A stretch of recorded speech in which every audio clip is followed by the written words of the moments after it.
হঠাৎ আমদানি রপ্তানির সময় পরিবর্তন করায় ৮ দিন ধরে বেনাপোল বন্দরের ওপারে ভারতের পেট্রাপোল বন্দরে এবং বনগাঁ কালীতলায় খালাসের অপেক্ষায় ২,০০০ পণ্য বোঝাই ট্রাক।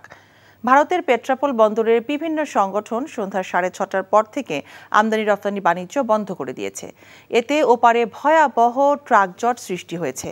ফলে বাংলাদেশি ব্যবসায়ীদের ১০ চাকার ট্রাকে ১৫০০ রুপি এবং ৬ টাকার ট্রাকে ১,০০০ রুপি অতিরিক্ত মাসুল গুনতে হচ্ছে প্রতিদিন। এতে আমদানিকারকরা মোটা অঙ্কের আর্থিক ক্ষতির মুখে পড়েছেন। বেনাপোল ও পেট্রাপোল দিয়ে ভারত ও বাংলাদেশের মধ্যে সপ্তাহে ৭ দিনই ২৪ ঘন্টা পণ্য আমদানি হতো, কিন্তু গত ১০ দিন ধরে সন্ধ্যা ৬:৩০টার পর থেকে আমদানি রপ্তানি কার্যক্রম বন্ধ করে দিয়েছে ভারতীয় বন্দর ব্যবহারকারীরা।